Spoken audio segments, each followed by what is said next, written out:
Bien, continuamos con el capítulo 5, las funciones trascendentes. Vamos a hablar ahora de las funciones inversas. Definición. Dadas dos funciones, f y g, decimos que son inversas. Podemos decir f es la inversa de g o también g es la inversa de f. Si se cumple que f de g de x igual x para todo x perteneciente al dominio de g, o g de f de x igual x para todo x perteneciente al dominio de f. ¿Por qué en este caso el dominio de g? Porque yo tengo que tener un x, ¿verdad?, que esté dentro del dominio de g para sustituirlo aquí, para evaluar la función g, para que luego el valor que me dé, evaluar la función f. El caso es como que la función inversa deshace lo que hace la función directa y f y g se cancelan y me queda simplemente la variable x, o g y f se cancelan y me queda x. Se puede expresar g como f a la menos 1 también, o f se suele decir f inversa. Observaciones. El dominio de la función f es el codominio de la inversa. Podría haber puesto aquí también g. El dominio de f es el codominio de g. Y el codominio de f es el dominio de g. Es algo así como decir también que si f contiene el punto A, B, entonces G va a contener el punto B, A. Algo muy importante es que la inversa de una función sí existe, ¿ok? O sea, no todas las funciones tienen inversas, pero la inversa de una función sí existe, es única. O sea, que si la función f tiene una función inversa g, es única. O sea, no puede tener dos funciones inversas. F no puede tener G1 y G2 y G3. Tiene que tener una sola función inversa. Ejemplo. Vamos a comprobar que f y g son dos funciones inversas. Recuerden la propiedad de las funciones inversas. F de g de x igual a x y g de f de x igual a x. Pues bien, es la misma propiedad expresada de dos maneras diferentes. Sabemos que, por ejemplo, f de x igual a 7x al cubo menos 5. Sabemos que la x es una vasija para llenarla, ¿verdad?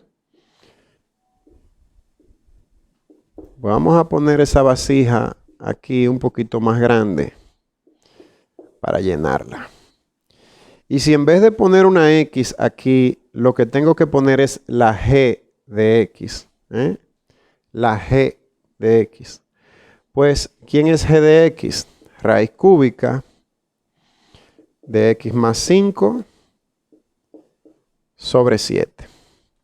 Pues aquí también pongo raíz cúbica de x más 5 sobre 7. Sabemos que el cubo con la raíz cúbica se cancelan y me va a quedar 7 y dentro del paréntesis x más 5 sobre 7 menos 5. Sabemos que 7 entre 7 da 1.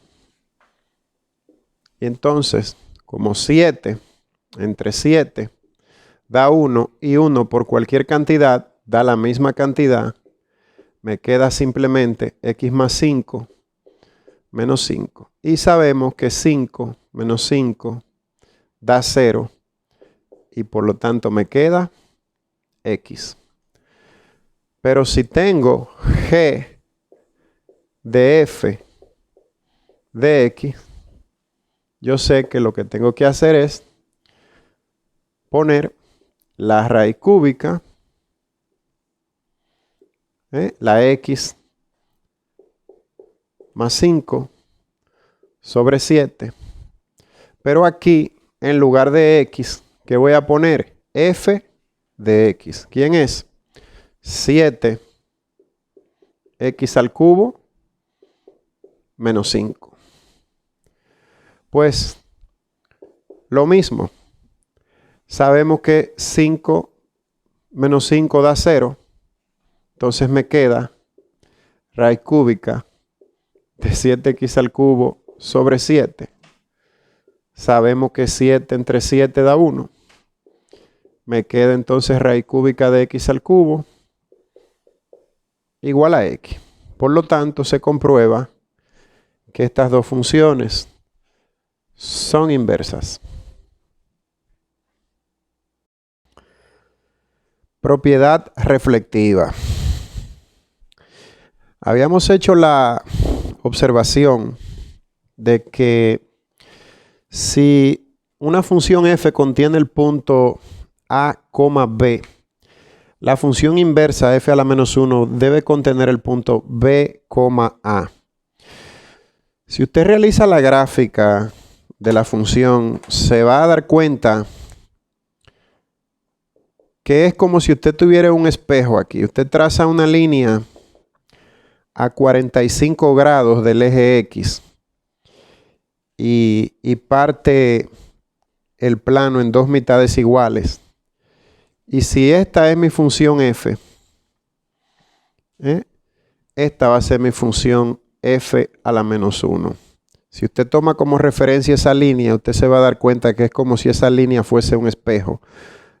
Si hay un punto aquí, hay un punto también aquí, y esta recta, este segmento es mediatriz de esos dos puntos. Es decir, este es el punto medio de esa línea que usted trace perpendicular al espejo. Entonces, lógicamente, si esto aquí pasa por el punto, qué sé yo, 1,1 medio, pues esto aquí va a pasar por el punto 1 medio, 1. Pero vamos a probarlo. En matemática todo debe ser comprobado. Prueba. Si A, B pertenece a F, quiere decir que en realidad F de A es B. Este punto de aquí se obtiene evaluando la función en A, se obtiene B. Pero por la propiedad de las funciones inversas, sabemos que la inversa de la función evaluada en A, la función inversa y la función directa se cancelan y me queda A. Pero ¿quién es f de A? F de A es B. Es lo mismo que yo decir que la función inversa en B me da A. Y si la función inversa evaluada en B me da A, entonces yo tomo a B como mi X y A como mi Y de la función inversa. Por lo tanto, B, A pertenece a la función inversa. Comenzamos con que A, B pertenece a la función y llegamos a que B, A pertenece a la función inversa.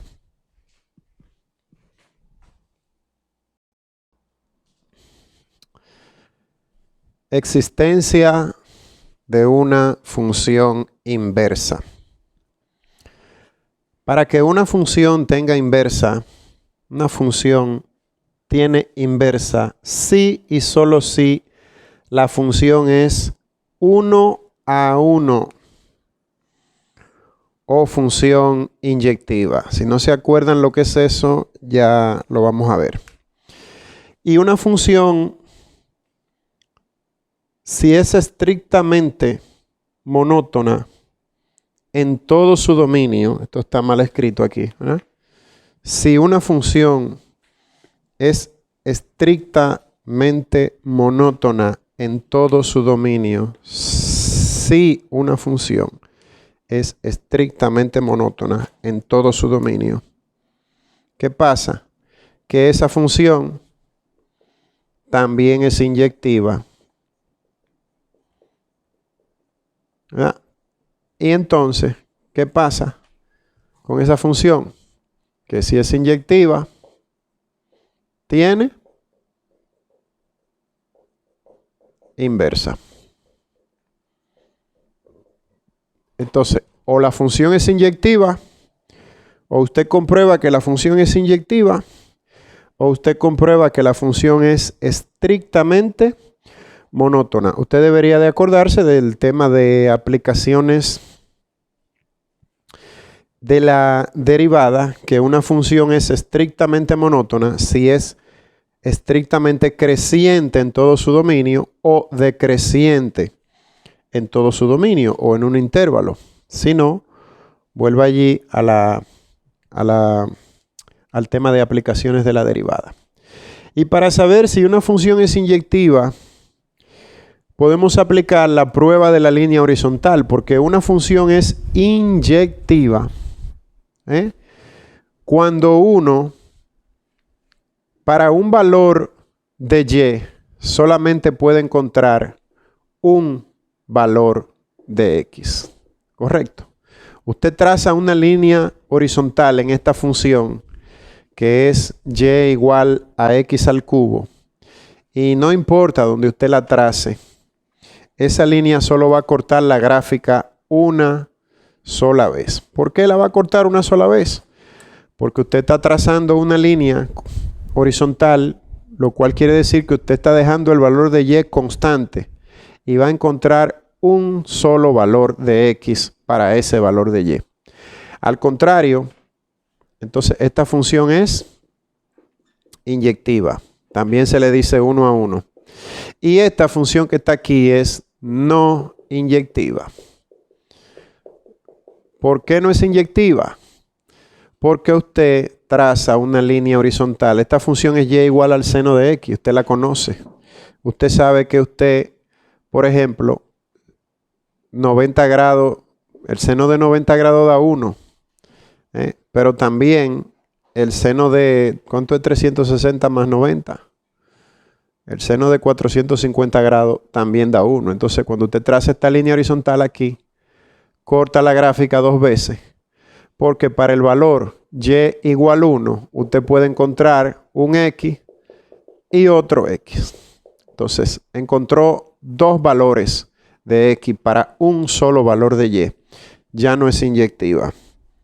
Una función inyectiva para un valor de y solo debería encontrar un valor de x. Pero además, fíjese que donde quiera que usted trace una línea horizontal, si la trazo por aquí, corté más de un punto. Y si la trazo por aquí, corté más de un punto. Y aunque usted ve que esta corta un solo punto, es porque no hemos trazado la gráfica para acá, para ese otro lado del dominio. En conclusión, usted, para comprobar si una función tiene inversa, si existe su inversa, o usted hace la prueba de la línea horizontal y comprueba que es 1 a 1, o usted comprueba que la función es estrictamente monótona, ya sea creciente o decreciente. Y para eso sabemos que ese método se explicó en aplicaciones de la derivada.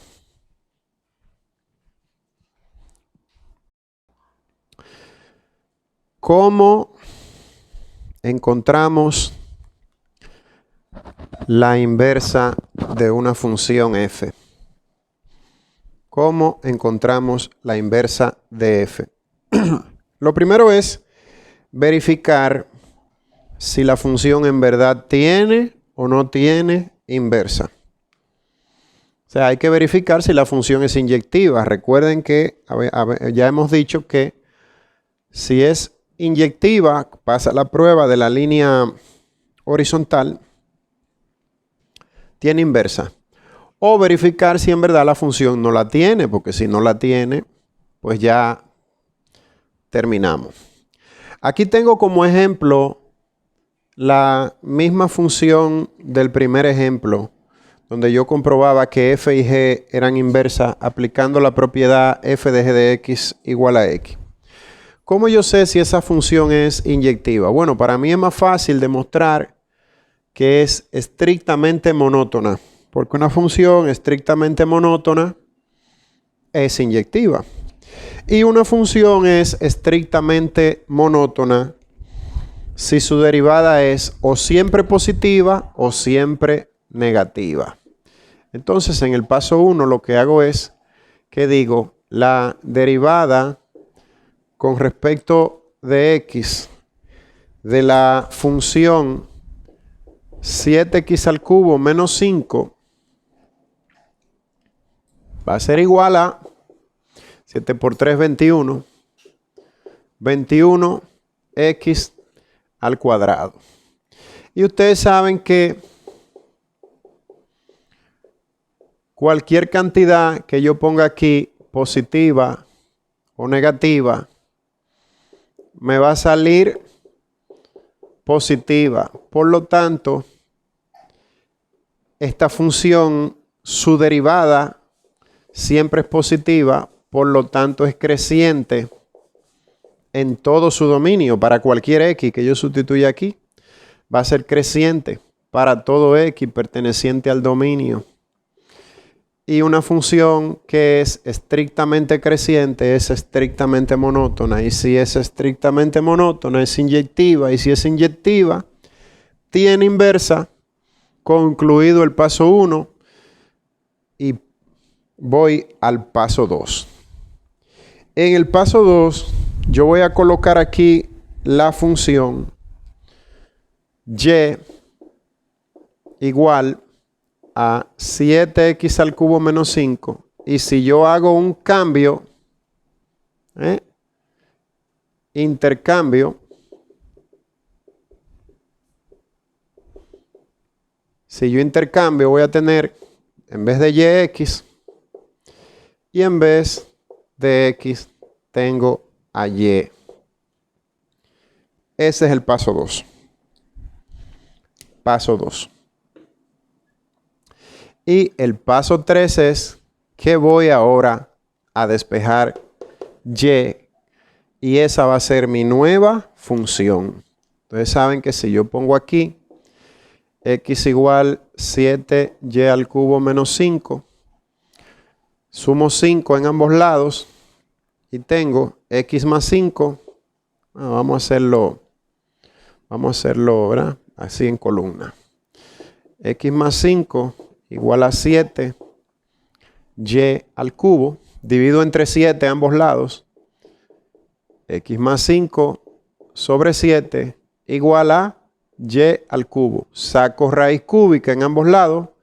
Entonces la raíz cúbica de x más 5 sobre 7 es igual a la raíz cúbica de y al cubo es y.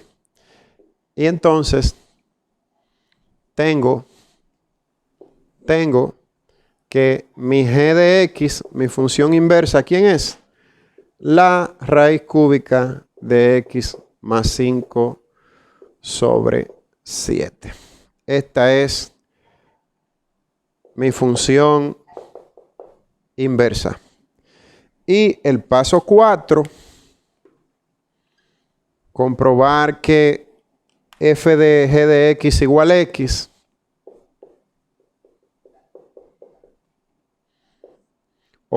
Y que g de f de x igual a x fue hecho en el ejemplo anterior. Recuerde que en el ejemplo anterior yo comencé con estas dos funciones para comprobar que eran inversas mediante esta propiedad. Una cosa que se me olvidó decir, que el paso 3 y el paso 2 se pueden intercambiar. Y como se pueden intercambiar, déjame ver si yo puedo, en este pedacito de aquí, resolver eso.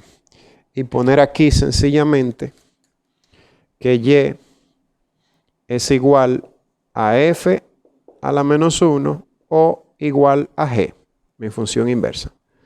Y entonces vamos ahora a hacer un intercambio.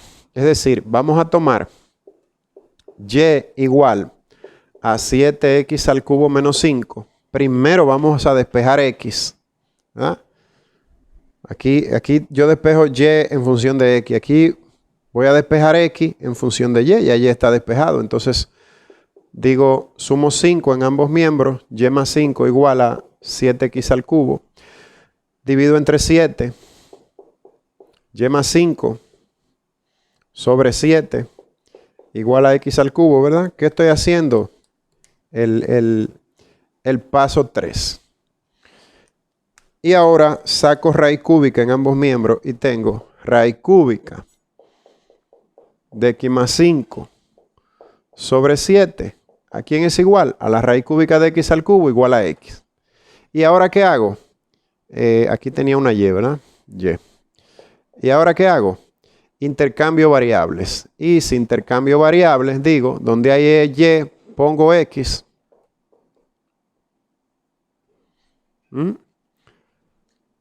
Este es el paso 4, este es el paso 2, ¿verdad? El paso 2. Donde hay y, pongo x. Y donde hay, aquí lo que ves es un 7. Y donde hay x, pongo y.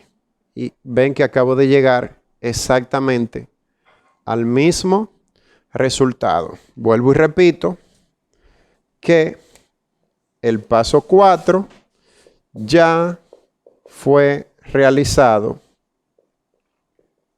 en un ejemplo anterior. En el primer ejemplo de esta sección de las funciones inversas.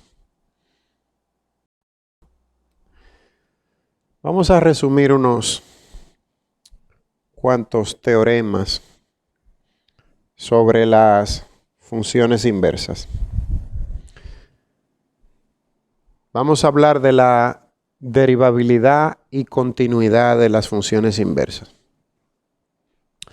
Teorema 1. Si una función f es continua en su dominio, la función inversa f a la menos 1 también será continua en su dominio. Si una función f es creciente en su dominio, la función inversa f a la menos 1 también será creciente en su dominio. 3. Pero si en vez de ser creciente, la función f es decreciente en su dominio, la función inversa también será decreciente en todo su dominio. 4. Si una función f es derivable en un punto C y además esa derivada en C da 0, entonces la función inversa también es derivable. Claro que no lo va a hacer en C, sino en f de C. Recuerden que si f tiene el punto A, B, f a la menos 1 tiene el punto B, A. Por lo tanto, el f de C es la x de la función inversa, es la variable independiente. Entonces, si f es derivable en un punto y esa derivada da diferente de 0, f a la menos 1 también es derivable en f de C. 5. Si tenemos dos funciones f y g que son inversas, y f es derivable en un intervalo y, g también va a ser derivable. Y además, podemos establecer una fórmula entre las derivadas de f y de g. Podemos decir que g' de x es igual a 1 entre f' de g de x. Claro está, si el denominador es 0. Muchas personas resumen esta fórmula diciendo simplemente que la derivada de y con respecto a x es 1 dividido entre la derivada de x con respecto a y. Por supuesto que la derivada de x con respecto a y es la derivada de la función inversa. Y vemos aquí que f es la función inversa. Entonces, estos 5 teoremas deberíamos demostrarlo. Yo, como un regalito, le voy a demostrar el número 5 y le dejo los demás 4 a ustedes para que los demuestren.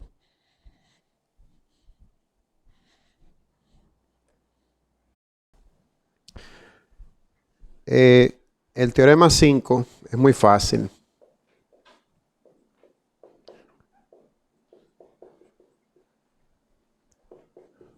Simplemente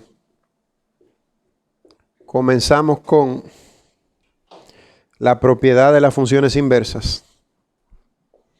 F de g de x igual a x. Si yo utilizo la regla de la cadena